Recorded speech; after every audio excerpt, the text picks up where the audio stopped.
నమస్తే, welcome to our channel. నేను నరేష్. రాష్ట్రంలో జరుగుతున్న పరిణామాలు మనం చూస్తున్నాం.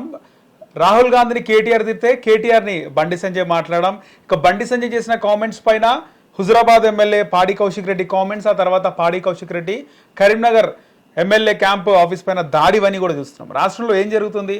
నార్మల్గా రాజకీయాలు హుందాతనంగా పరస్పర విమర్శలు చేసుకుంటూ ఉంటారు, కానీ హేయమైన విమర్శలు ఎందుకు జరుగుతున్నాయి మాట్లాడదాం. మనతో పాటు సిపిఐ ఎమ్మెల్సీ నెల్లికంటి సత్యం ఉన్నారు. సార్ నమస్తే. నమస్కారం. సత్యం గారు, ముఖ్యంగా సుదీర్ఘ రాజకీయ అనుభవం ఉంది మీకు కూడా.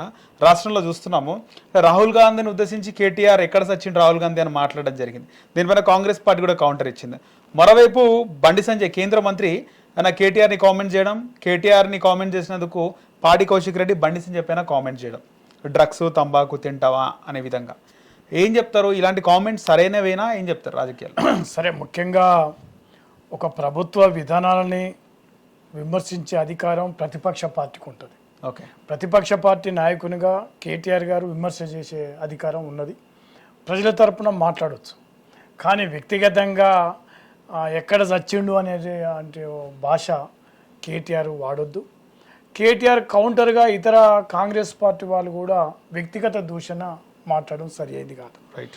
అదేవిధంగా బండి సంజయ్ కూడా ఆ రకంగా మాట్లాడడం సరియైంది కాదు. దానికి కౌంటర్గా పాడి కౌశిక్ రెడ్డి కూడా అది గుట్కా, గంజాయి అటువంటివని, డ్రగ్స్ అని, ఇవన్నీ కూడా ప్రజా సమస్యలు, ప్రజలు ఎదుర్కొన్న సమస్యలు పక్కదారి పోయి వ్యక్తిగత దూషణల వరకు పారమైంది. అందువల్ల ఇవి ప్రజలకు ఉపయోగపడే విధానం కాదు. అందువల్ల ప్రభుత్వాన్ని విమర్శించవచ్చు, ప్రభుత్వం మీద జరుగుతున్నటువంటి విషయాల మీద ప్రతిపక్ష పాత్ర పోషించాలి తప్ప వ్యక్తిగత దూషణ పాల్పడడం సరి అయింది కాదు. రైట్. అంటే ఇలాంటి కామెంట్స్ ఎంకరేజ్ చేస్తున్నారా? రాజకీయ నాయకులు కూడా ఎంకరేజ్ చేస్తున్నారా అంటారా? ఇది సరి అయింది కాదు. అది ఒక రకంగా ప్రజలకు నష్టం తప్ప ఉపయోగపడదు. ప్రజలకు కూడా ఏం మాత్రం ఉపయోగపడదు. వ్యక్తిగతంగా వాళ్లకు ఇది ఇమేజ్గా ఉపయోగపడుతుంది తప్ప ప్రజా సమస్యలు కానీ ప్రజలకు ఉపయోగపడేటువంటి భాష కాదు. ప్రజలకు వాళ్ళు కూడా ప్రజల కోసం పనిచేసే దాఖలాలు లేవు. రైట్. కల్వకుంట్ల కవిత పార్టీ పెట్టడం జరిగింది. కల్వకుంట్ల కవిత పార్టీ పేరు కూడా టీఆర్ఎస్, తెలంగాణ రాష్ట్ర సేనగా ఉన్నది తెలంగాణ రక్షణ సేన అని కేంద్ర ఎన్నికల సంఘం కూడా అప్రూవ్ చేయడం జరిగింది. సో కేసీఆర్ కుమార్తెగా ఆమె వచ్చి ఇప్పుడు గత బీఆర్ఎస్ పార్టీ పేరు అయిన టీఆర్ఎస్ని ఇప్పుడు ఆమె పార్టీ పేరుగా ఆమె మలుచుకొని లాంచ్ చేసింది. కవిత పార్టీ సర్వైవల్ ఎట్లుంటుంది అంటారు?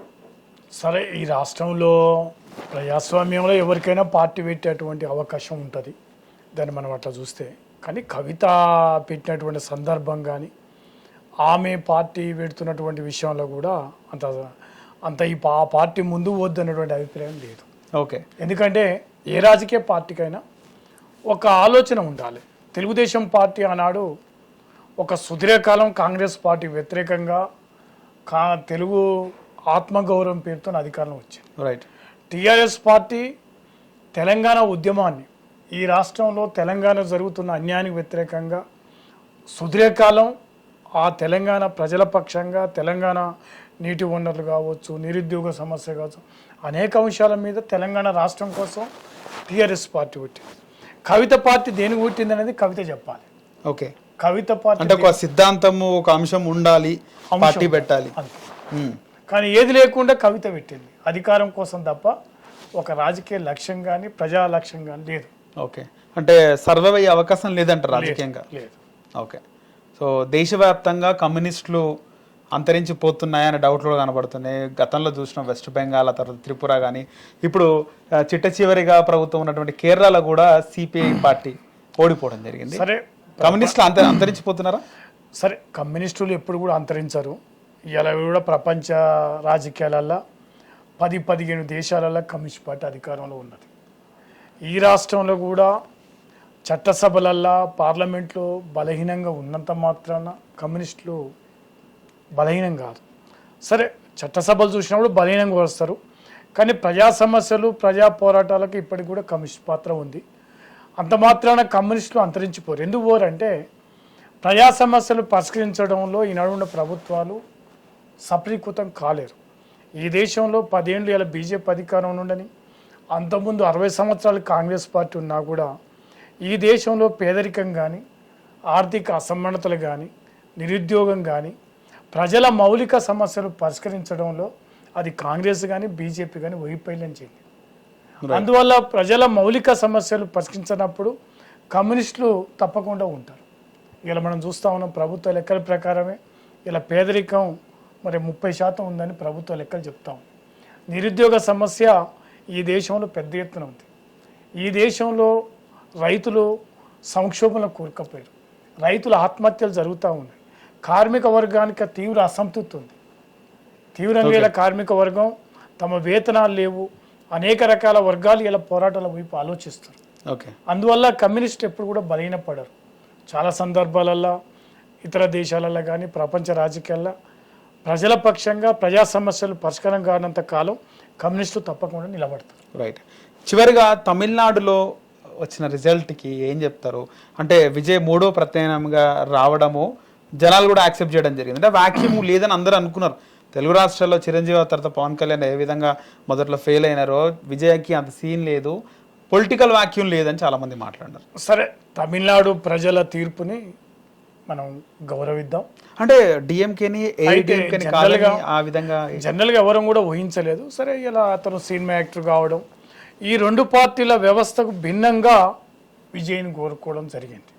ఈ రెండు పార్టీల విధానాలు బహుశా ఆ ప్రజల చాలా ఏళ్ళు డిఎంకే ఉండడం, ఆ తర్వాత ఏడిఎంకే అధికారం ఉండడం, దాంతో ఒక 3వ ఆలోచన వైపు విజయ్కి అవకాశం ఇచ్చినట్టుగా భావిస్తాం. రైట్. ఇక కేరళలో మనం చూసుకుంటే 2 సార్లు వచ్చింది. కేరళ కల్చర్ వేరు. ఒకసారి గెలిచిన తర్వాత ఇంకొక పార్టీకి ప్రజలు ఆశీర్వాదం చేస్తూ ఉంటారు. కేరళలో 2 సార్లు కమ్యూనిస్టు గెలుచుకుంటూ వచ్చింది. ఇప్పుడు మళ్ళీ కాంగ్రెస్ వచ్చింది. మళ్ళీ భవిష్యత్తులో కేరళకు అవకాశం ఉంటుందా, లేకపోతే ఇంకా తుడిచిపెట్టుకుపోయినట్టేనా కేరళలో కమ్యూనిస్ట్? కేరళ రాష్ట్రం భారతదేశంలో అత్యధికంగా అక్షరాస్యత ఉన్న రాష్ట్రం. మంచి అందరూ కూడా కొద్దిగా ఆ రాష్ట్రం కూడా భిన్నమైన రాష్ట్రం. మొట్టమొదటిగా భారతదేశంలో ఎన్నికల ద్వారా 57లో నంబూద్రిపాద్ నాయకత్వంలో కేరళ కాడ గవర్నమెంట్ వచ్చింది. ఆనాడే 50 ఏళ్ల కింద. ఇవన్నీ కూడా ఇతర రాష్ట్రాలలో 75 తర్వాత వచ్చినాయి. ఇందిరాగాంధీ కాంగ్రెస్ పార్టీకి వ్యతిరేకంగా బెంగాల్, త్రిపురలో వచ్చినాయి. అది 50 ఏళ్ళనే ఆనాడు కేరళ వచ్చింది. మొట్టమొదటి వచ్చింది కేరళ. లాస్ట్ వరకు కూడా ఉంది కేరళ. ఆ కేరళ సాంప్రదాయం ఏంటంటే 5 సంవత్సరాలకు ఒకసారి అధికార మార్పిడి జరుగుతుంది. అది ఏ పార్టీ అయినా, ఒకసారి కాంగ్రెస్ పార్టీ, ఒకసారి కమ్యూనిస్ట్ పార్టీ, ఓసారి కాంగ్రెస్ పార్టీ, ఒకసారి కమ్యూనిస్ట్ పార్టీ, ఇట్లా ఆ రాష్ట్ర ప్రయోగం ఉంటాయి.